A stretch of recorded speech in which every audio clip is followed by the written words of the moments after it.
그때에 요한의 제자들이 예수께 나와 이르되 우리와 바리새인들은 금식하는데 어찌하여 당신의 제자들은 금식하지 아니하나이까?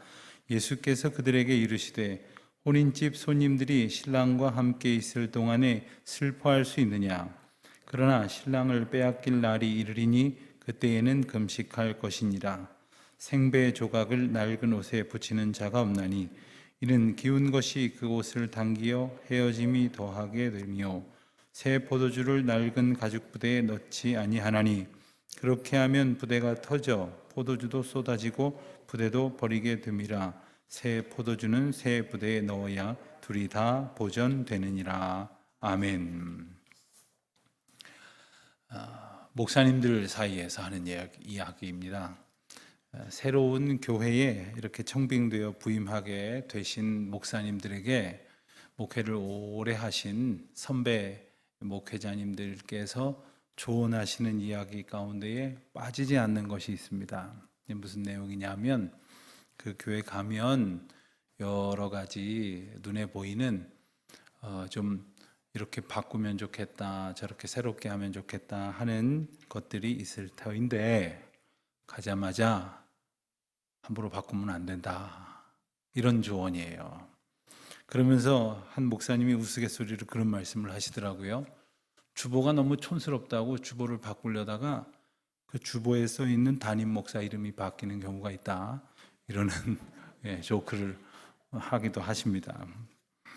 왜 바꿀 수 없을까요? 이게 우리 모두에게 이렇게 뭔가 변화를 싫어하는 속성도 있고 또 그 변화와 의미보다는 왜 바꾸는 것에 대한 그 근본적인 거부감이 우리 가운데 있기 때문입니다. 그리고 변화되어져야 될 것이 더 낫고 더 좋다는 것을 설득할 능력이 부족하기 때문이에요. 그러니까 이게 분명히 변화되어지는 것이 더 좋을 때가 있거든요. 이게 설득할 수 있는 역량이 부족하니까 바꾸는 것이 오히려 부작용을 낳을 수 있다, 이런 이야기들을 하는 겁니다. 그런 측면에서 볼 때 우리 예수님은 대단히 탁월하시고 특별하신 분임에 틀림없습니다. 왜냐하면 예수님께서는 당시에 이스라엘 백성들의 그 사회에서 통용되던 여러 가지 것들을 파격적이라고 말할 수 있을 만큼 바꾸고 변화를 주신 분이셨기 때문에 그렇습니다. 마치 그들의 어떤 그 형식을 무너뜨리러 오신 분처럼 느낄 법하기 때문이기도 합니다. 그 점에 대해서 이스라엘 백성들이 예민하게 반응하기도 했었죠. 예를 들면 안식일에 병자를 고치신 이야기, 그 일 때문에 얼마나 많은 사람들이 예수님을 공격했습니까? 그리고 그 일로 인해서 예수님은 아주 많은 논쟁 가운데 휘말리기도 하셨습니다. 그런가 하면 음식을 먹을 때 그 정결법례를 따르지 아니하고 손을 씻지 아니하였다 하여서 이것 가지고도 논란이 되기도 했습니다. 또한 이스라엘 사람들이 흔히 이렇게 그 배척하고 거부하던 사람들, 죄인이라고 일컬어지던 그런 사람들하고 어울리심으로써 또한 다른 사람들에게 예수님에 대해서 오해하게 만드는 그러한 일들도 있었습니다. 한마디로 말하면 예수님께서는 아주 그 자유롭게 행동하시는 분 같았고 또 예수님께서 말씀하신 그 자유라고 하는 언급들 때문에 더더욱 그럴 것이다라고 생각하는 이들이 있었을 겁니다. 그런데 문제는 예수님의 이러한 여러 가지 모습 때문에 이 자유에 대해서 오해하는 사람도 있었습니다. 그래서 하기 싫으면 하지 말고 하고 싶은 것만 하고 이러는 것이 어쩌면 복음이 주는 자유인 양 착각하는 사람이 있습니다. 또 하기 싫은 것을 억지로 하게 하면 복음이 아니다, 이렇게 거부해도 되는 것처럼 말하는 그런 오해들도 있었습니다. 그러나 이 모든 것들은 다 복음과 복음이 주는 자유와는 실상 아무 상관도 없었던 것이지요. 자유를 이야기할 때 꼭 빼놓을 수 없는 사람이 바로 자유의 종이라고 스스로를 일컬었던 사도 바울입니다. 바울이 잘 썼던 단어 중에 하나가 바로 자유고 또 종이라는 단어죠. 근데 자유와 종은 사실은 양립할 수 없는 의미가 있지 않습니까? 그런데 이것을 바울은 어떻게 고백하고 있느냐 하면, 내가 예수 그리스도 안에 있으므로 참된 자유를 누리고 또 그리스도의 종이 되어지는 것으로 더 많은 자유를 누린다 하는 겁니다. 여러분, 이것을 어떻게 우리는 이해할 수 있을까요? 예를 들면 이 태양계에는 태양이 있고 수금, 지화, 이러면서 이제 쭉 행성들이 이렇게 이어지지 않습니까? 그 행성들이 쭉 이어져 있는데 놀랍게도 이 태양이 끌어당기고 있는 힘과 이 각각의 행성들이 이렇게 공전을 하면서 바깥으로 뛰쳐나가려고 하는 원심력이 적절하게 균형을 가지면서 태양 주위를 돌고 있는 것 아닙니까? 이게 보이지 아니하는 어떤 끈에 매여 있다고 한번 이해를 해보십시오. 그러니까 태양에 지구가 이렇게 마치 묶여 있는 것처럼 되어 있지만 사실은 묶여 있는 것 때문에 그 행성 간의 균형과 그리고 그 간격을 통한 질서가 보존되는 거예요. 그러니까 하나님의 은혜 가운데에 있는 사람들은 마치 하나님의 은혜의 울타리에 갇혀 있는 것 같지만 하나님의 은혜의 울타리로 보호를 받고 있는 것이고, 하나님에게 어떤 의미에서 매여 있는 것 같지만 하나님이 우리를 붙들어 지켜주신다고 하는 것이니, 이 진정한 의미를 알지 못하면 예수님의 그 사역에 대해서도 오해할 수밖에 없는 겁니다. 그래서 어떤 사람들은 예수님이야말로 참 개혁적인 인물이다, 이렇게 예수님을 이렇게 좀 한정하려는 경향이 있어요. 개혁, 이런 말 좋아하는 사람들이 주로 그렇습니다. 예수님께서 정말 형식을 파괴하고 어떤 그 이스라엘의 전통을 새롭게 하는 그야말로 개혁가라, 이렇게 이름 붙이기를 좋아합니다만은, 사실 그들이 말하고 있는 그 개혁조차도 자기들이 말하고 싶은 개혁의 의미를 갖다 붙인 것이다, 이렇게 말할 수 있을 거예요. 우리를 가리켜서 개신교라고 부르는데, 이 개신교는 개혁교회의 줄임말입니다. 그러니까 갱신, 교회 개혁, 종교 개혁, 이 정신에서 온 이 개신교는, 개신교의 정체성이라는 것이 뭐냐면 끊임없이 개혁교회는 개혁되어야 된다 하는 정신을 가지고 있습니다. 그런데 이 개혁이라는 게 뭐냐면 하나님의 은혜와 예수 그리스도의 은혜 가운데에서 옛 습성으로 돌아가려고 하는, 그리고 잘못된 것으로 고착되려고 하는 우리가 깨뜨려져야 되고, 우리의 잘못된 형식주의와 의식주의가 깨어져야 하는 것을 의미하는 것이지, 무조건 지나간 것은 다 잘못됐고 새로운 것은 다 귀하다라고 말하는 것이 아니라는 거예요. 그래서 예수님께서는 이런 말씀을 하실 때마다 형식이나 어떤 그 틀에 얽매이지 말고 자기 하고 싶은 대로 자유롭게 행동하라, 이렇게 말씀하시려는 것이 아닙니다. 또한 이러한 형식은 외적인 것이기 때문에 지킬 필요가 없다, 이런 말씀을 하시려는 것도 아닙니다.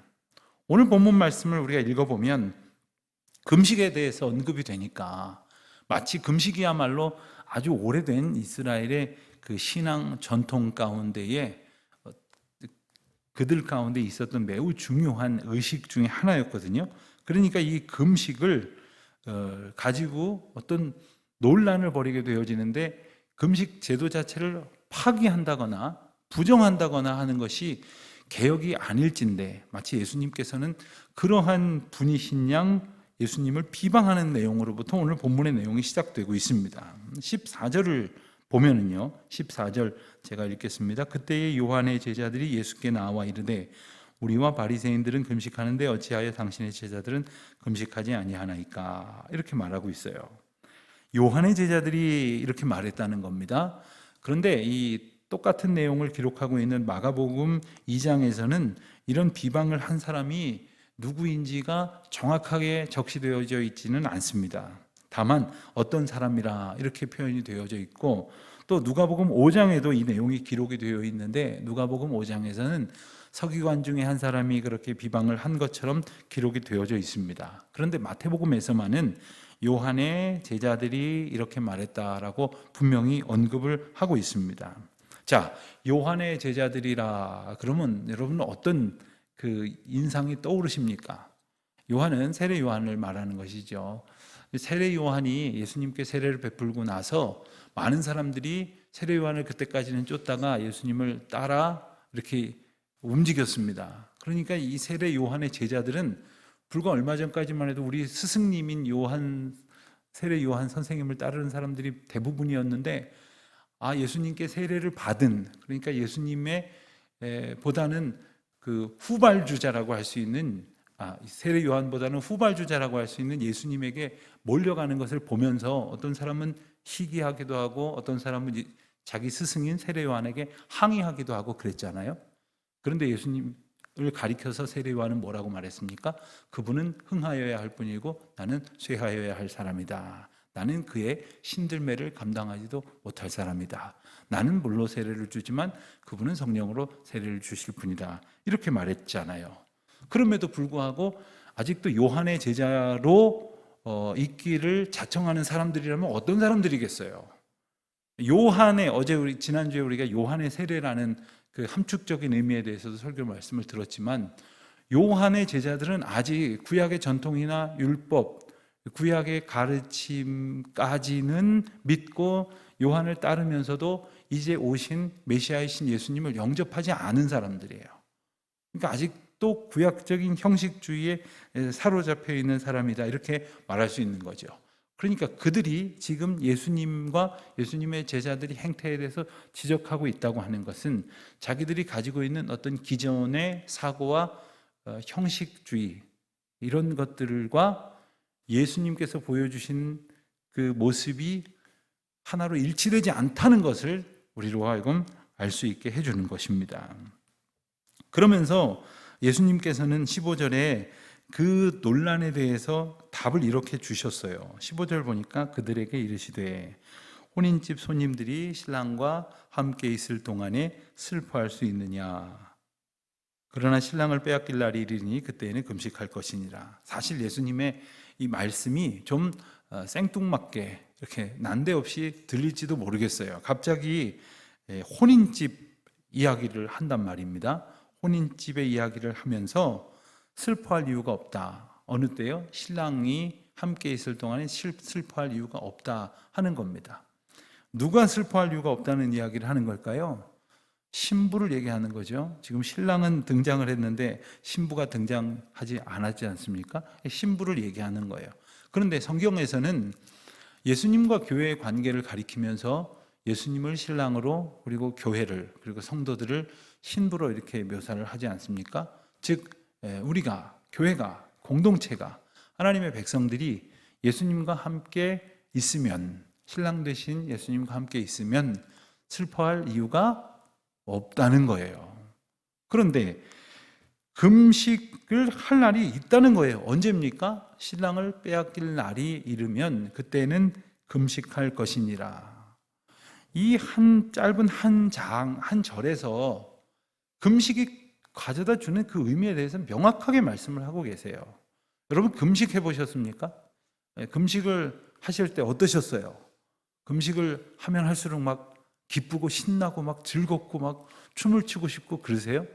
우리 육신이 한계가 있기 때문에 금식을 하면 기운도 빠지고 그리고 지치고, 뭐 한 끼를 바빠서 이렇게 금식하는 거 말고 정말 내가 끼니를 마다하면서 기도하고, 그리고 내게 있는 기도 제목을 붙들고 음식을 내게 채우는 그것을 잊어버릴 만큼 그 문제 앞에 전심을 다해서 집중한다면 그 마음 가운데에는 그 기도의 제목으로 인해서 애통함이 있을 수밖에 없는 거겠죠.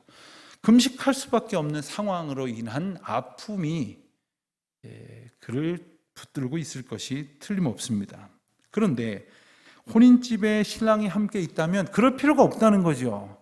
자, 혼인하는 날 신부에게 신랑이 있으면 사실은 조금 이 딸 가진 부모님들은 섭섭하실지도 모르겠지만 부모님도 이제 눈에 안 들어오고, 또 옆에서 축하해주는 친구도 하나도 눈에 안 들어오고, 빨리 혼인잔치 만치고, 우리식으로 말한다면 빨리 신혼여행 둘이 떠나버리고 싶지, 무슨 지금 생각할 거리가 있겠어요? 무슨 걱정거리가 있겠어요?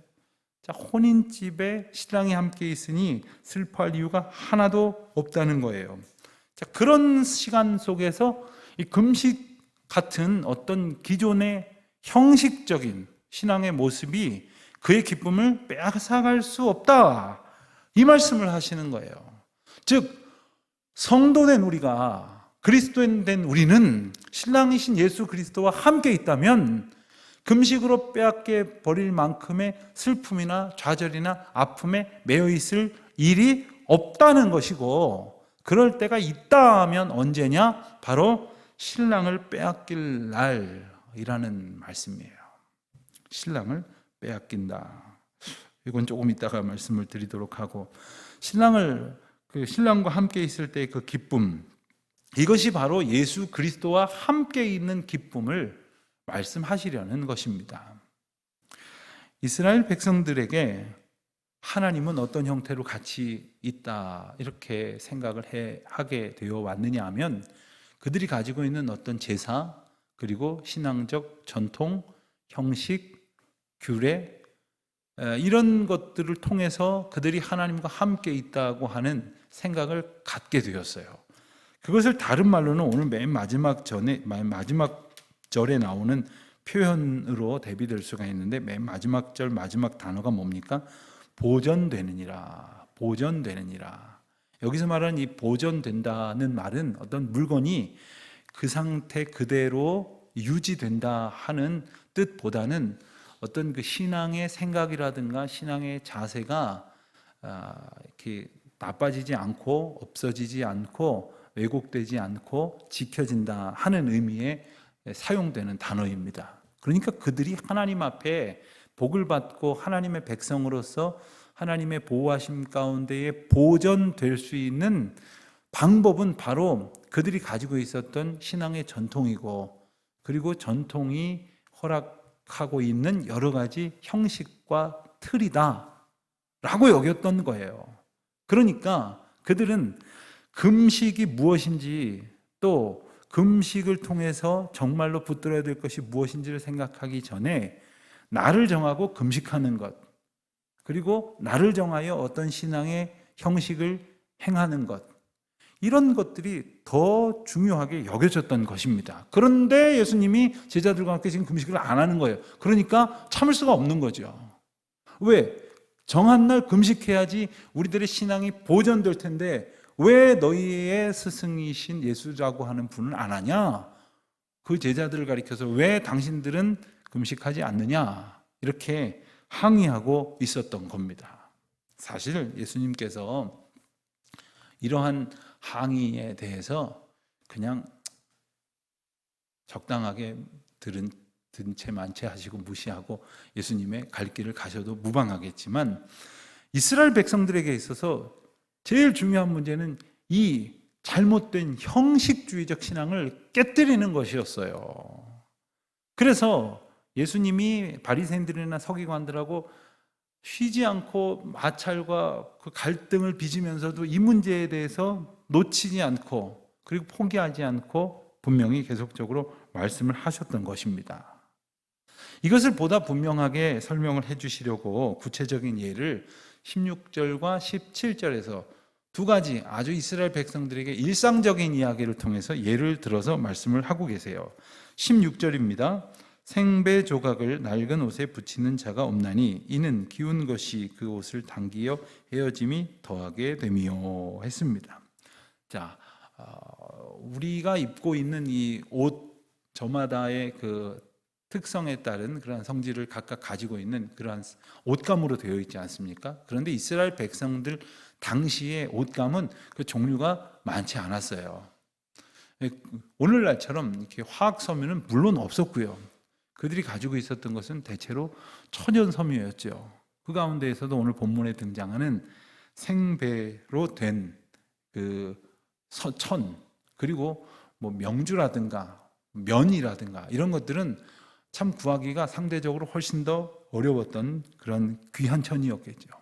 그런데 생배 조각을 낡은 옷에 붙이는 자가 없다라고 말하는 것은 그 천이 이렇게 손상이 되어졌다고 해서 새로운 천을 가지고 그 옷에 갖다 붙이면 당장은 이렇게 보수가 된 것 같지만 어떻습니까? 옷을 입다 보면 이렇게 한번 빨아야 되지 않습니까? 또 빨고 또 빨아야 되는데 당시의 옷의 특성이 한번 빨고 나면 조금 줄고 또 한 번 더 빨고 나면 좀 더 줄고 그리고 몇 번 빨고 나면 이제 더 이상 줄지 않는 이렇게 옷의 형태를 갖지 않습니까? 요즘 옷들도 사실 그렇죠. 요즘 옷들도 별로 안 주는 그런 옷도 있지만 아주 그 센 열기로 그렇게 말리는 드라이어 기계 같은 데다가 세탁기 안에 넣고 또 열기로 이렇게 말리면 더 이렇게 수축이 되어지는 그런 섬유들도 있다고들 하던데 제가 살림을 안 해갖고 잘 모릅니다만 어쨌든 옷이 좀 줄지 않습니까? 자, 옷이 기존에 입던 옷은 몇 번 빨고 입고 하고 한참 지나서 부분적으로 한쪽이 낡아질 정도까지 되면 더 이상 아무리 빨아도 줄지 않을 정도로 이제 딱 이렇게 고정이 된 섬유인데 그 가운데에 구멍이 났다고 해서 새로운 천은 조각을 갖다 이렇게 붙이면 자, 이제 더러워져서 빨고 나면 나머지 부분은 그대로인데 그 이어붙인 부분이 수축될 거 아니에요. 쪼그라들 거 아닙니까? 그러면 멀쩡하던 천하고 이어붙였던 부분을 당기게 될 것이고 그러면 기존의 낡은 천이 헤어지고 낡아지고 틀어질 수밖에 없는 상황이 된다 하는 그 천의 특성을 오늘 본문을 통해서 묘사하고 있는 것입니다. 17절의 이야기도 마찬가지죠. 17절입니다. 새 포도주를 낡은 가죽 부대에 넣지 아니하나니 그렇게 하면 부대가 터져 포도주도 쏟아지고 부대도 버리게 됩니다. 새 포도주는 새 부대에 넣어야 둘이 다 보존되느니라. 자, 낡은 가죽 부대는 아주 해지고 구멍이 날 정도가 됐다 이런 뜻이 아니라 한참 사용한 가죽 부대다 이렇게 이해를 하시면 됩니다. 아니 곧 낡아가지고 한쪽에서 곧 구멍이 날 것 같은 부대에다가 새 포도주를 넣지 않죠. 일반적으로는 그렇게 되지는 않죠. 그래도 거기에다가 뭔가를 담아 놓고 한참 동안 그 액체를 담아 놓는 자루로 부대로 용기로 사용할 수 있다고 될 때에는 사용을 하지만 해질 정도가 돼서까지 쓰지는 않지 않겠습니까? 그러니까 본문에서 낡았다라는 의미는 쓴 지가 한참 됐다 이런 상황을 말씀하시는 것이라고 하겠습니다.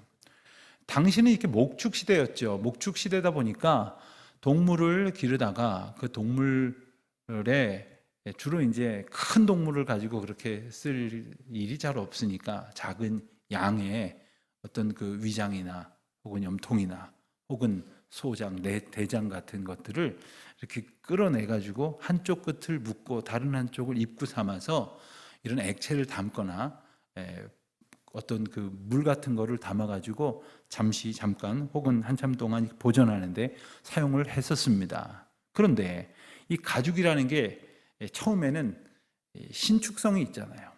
그러니까 그 가죽을 처음에 포도주를 부어 놓으면 이것이 안에서 포도주가 발효가 되었고 부풀면 그 부피가 늘어나도 처음에는 가죽 부대의 신축성이 있어서 이것이 견뎌지는데 몇 번 사용이 돼 가지고 이 신축성이 떨어졌어요. 더 이상 이 가죽 부대가 늘어나지지 않는다는 거죠. 여러분 이 가죽이 얼마나 늘어나는 것이 신비로우냐. 우리 배속을 생각하면 알 수 있어요. 우리 위장. 어떤 분이 그러더라고요. 위장이 얼마나인 줄 아느냐. 그래서 위장이 얼마나냐고 물어봤더니 딱 요만하대요. 자기 손을 이렇게 한번 모아서 손으로 동그랗게 이렇게 만드시면 요만한 게 자기 위장이랍니다. 근데 요만한 위장에 제 위장은 여러분보다 크겠죠. 그러니까 요 요만한 위장에 여러분들이 좀 전에 저녁 드셨으면 여기다가 그 많은 걸 넣었어요. 예? 놀랄만 하지 않으십니까? 그 많은 것이 밥이며 국이며 반찬이며 디저트도 먹고 커피도 마시고 여기다 다 집어넣었단 말이에요. 이게 어떻게 됐다는 거예요? 이렇게 늘어났다가 또 이게 줄어들고 늘어나면서 위장이 운동을 하면서 소화를 돕고 그리고는 다 음식이 소화돼서 이렇게 소장 내장으로 내려가면 이렇게 다시 이렇게 수축이 되는 이 신비를 가지고 있는 것이 우리 뱃속에 다 하나씩 있단 말입니다. 가죽이 그래요. 가죽이 우리의 그 짐승의 그 표면이 되는 그런 가죽은 그만큼까지는 아니지만 신축성을 가지고 있기 때문에 그 가죽 옷도 약간씩 오래 입다 보면 이렇게 부분적으로 이렇게 늘어나기도 하는 그런 것을 보지 않습니까? 음식을 담고 포도주와 같은 그러한 발효되는 것들을 담아서 팽창하게 되는 것들은 한 번, 두 번은 괜찮지만 한참 사용하고 나면 더 이상은 견딜 수가 없는 게 되고, 거기에 새 포도주를 넣으면 새 포도주가 발효되면서 그것이 결국 터져버릴 수밖에 없다는 얘기를 하는 거예요. 그러니까 새 포도주는 새 부대에 담아야 된다, 이런 말씀으로 우리가 기억을 하고 있는 것이죠. 자, 예수님께서 이 옷과 그 다음에 새 포도주와 새 부대의 비유를 말씀을 하시면서 낡은 옷이나 낡은 가죽 부대는 무엇을 이야기하는 것이라고 우리는 이해할 수 있겠습니까? 바로 지금 논란을 벌이고 있는 그 유대인들이 대대로 지켜왔던 그 저들의 전통적 신앙, 이 어떤 형식을 일컬어 말씀하시는 거예요. 그들은 하나님께서 주신 규례라고 하면서 할례를 행하고, 그리고 제사를 지내고 절기를 지키고 여러 가지 제도와 격식을 지키면서 자기네들의 신앙이 보존되고, 그 보존됐기 때문에 하나님께로부터 복을 받고 하나님의 은혜를 얻는다, 이렇게 생각을 했어요. 그러니까 이걸 잘 해나가지 않으면 하나님의 은혜로부터 끊쳐진다, 이렇게 생각을 했단 말이에요. 그러니까 금식은 당연히 해야 되는 것이고, 하지 않는 예수님은 공격의 대상이었던 것입니다. 그런데 예수님께서 이 땅에 오셨어요. 예수님께서 이 땅에 오셔서 당시에 있는 사람들과 함께 어울리시는 것으로 이미 하나님과 함께 하시는 은혜를 얻는 백성들이 되고 만 거예요. 그전에는 그들이 형식적인 것을 지키고, 제사 지키고 절기 지키고 금식해야 될 때 금식하고 꼽아가면서 지킬 것들이라고 생각되는 것을 지킴으로써 하나님과 함께 있다고 생각을 했는데, 이제는 예수님이 곁에 오셔서 예수님이 그야말로 이스라엘 백성들과 언제고 어떤 상황에서든지 함께 있을 수 있게 되었다는 거예요. 그런데도 불구하고 금식을 더 중요하게 여기는 것은 뭐예요? 혼인 잔칫날 신랑이 옆에 있다는 것도 모른 채 금식해야 될 일 정도로 여기고 있다고 하는 이스라엘 백성들의 모습을 그들로 다시금 분명히 상기하도록 말씀하시는 거예요.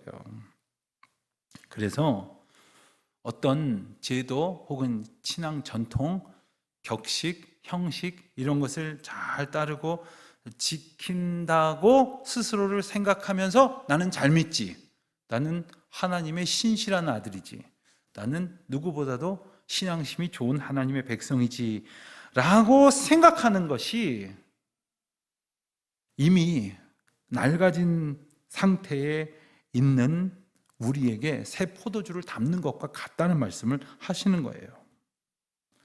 그렇지만 내가 비록 제도나 격식이나 형식을 다 따르고 있다고 해도 그런 자신을 보는 것이 아니라 내가 본래 하나님과 같이 있을 수 없는 죄인이라는 사실을 더 생각하고, 예수님이 지금 내 곁에 오셨다고 하는 것이 주여 나는 죄인으로소이다, 내게서 떠나소서 라고 고백할 일이라는 것을 깨닫는 사람이 바로 예수님과 함께하는 것이 은혜임을 아는 사람이라는 거죠.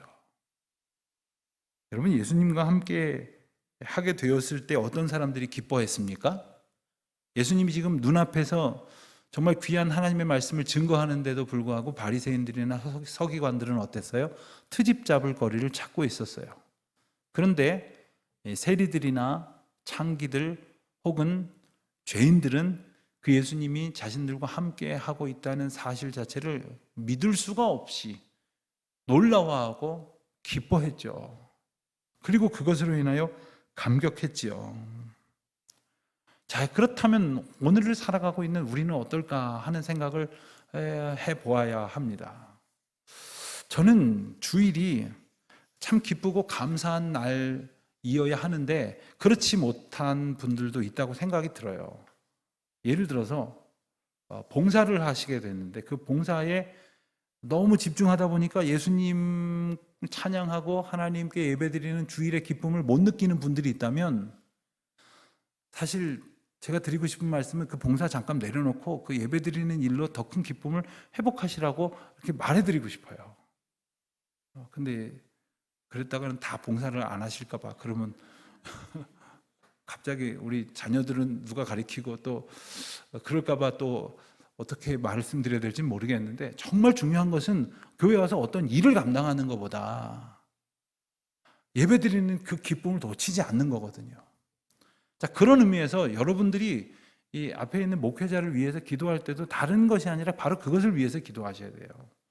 우리 목사님 오늘 설교 잘하게 해주세요. 이런 기도가 중요한 게 아니고, 우리 목사님부터가 오늘 예배를 통해서 하나님을 경배하고 하나님을 만나고 하나님의 은혜의 메시지를 듣는 기쁨으로 충만케 해주세요. 우리 장로님들은 아침부터 오후 예배, 요즘 오후 예배 안 드리지만 3부 예배 끝날 때까지 예배도 다 드리시고, 그리고 이것저것 챙기시는 일도 얼마나 많으신지 몰라요. 자, 그런데 예배를 3번이나 드리는 목사님들이나 장로님들이 그 예배의 기쁨을 못 느끼고 아주 그냥 피곤할 정도로 일만 하다 간다 그러면 그 교회는 너무나 불쌍한 교회예요. 너무나 불행한 교회예요.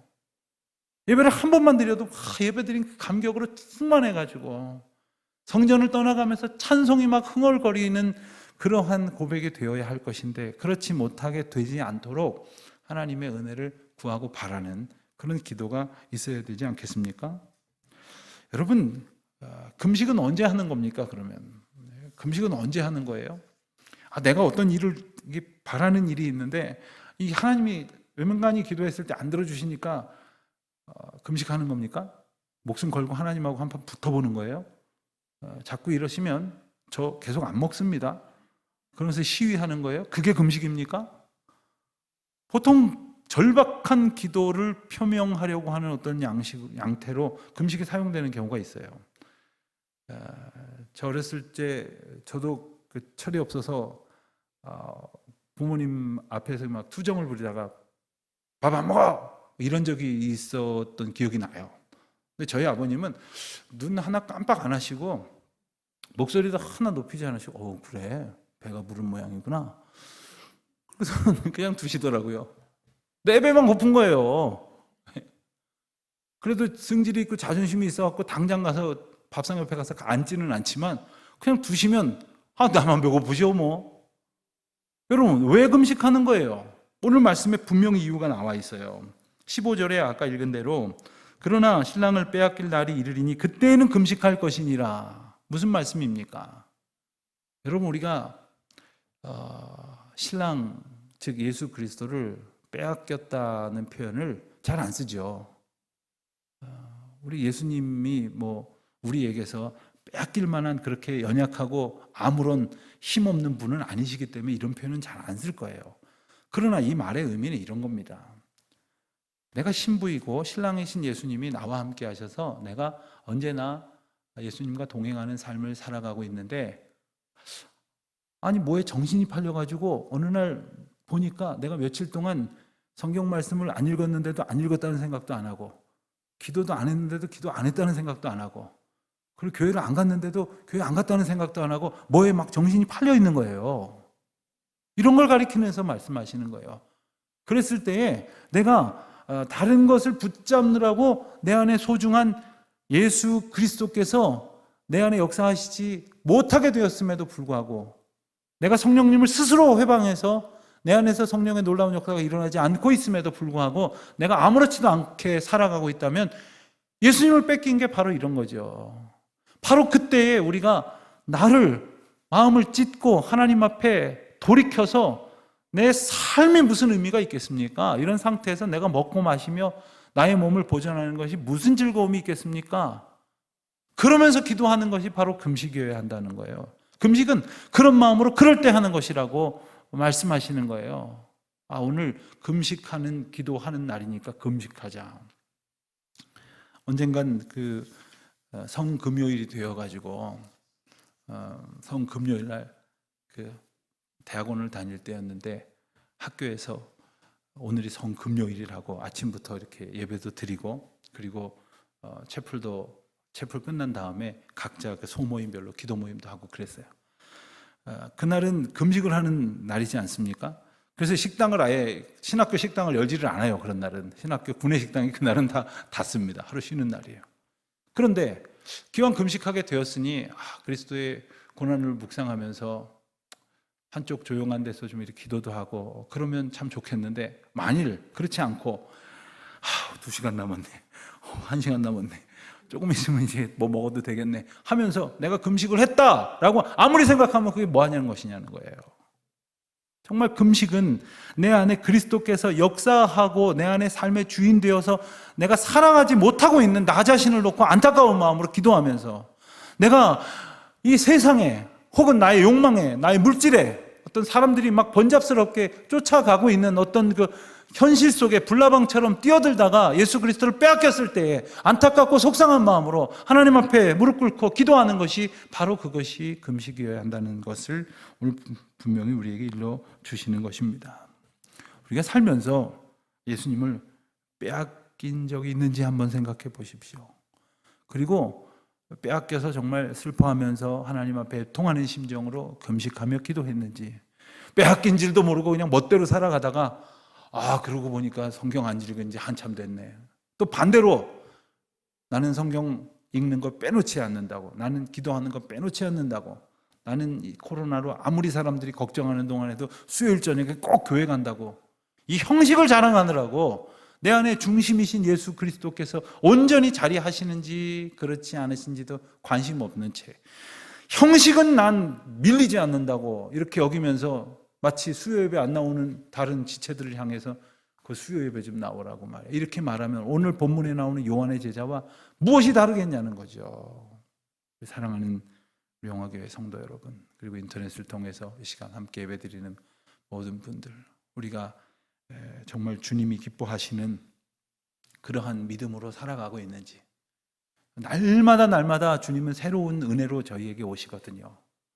날마다 우리에게 새로운 역사를 우리에게 보여주시는데, 정말 우리가 그 주님과 함께하는 참된 기쁨을 온전히 누리고 있는지, 우리의 기쁨은 오직 예수 그리스도시라고 하는 것을 잊지 아니하고, 그리고 우리가 날마다 하나님 앞에 새로워지는 은혜로 그 기쁨을 만끽하고 찬송하며 자랑하는 우리 모두가 되시기를 우리 주님의 이름으로 축원드립니다.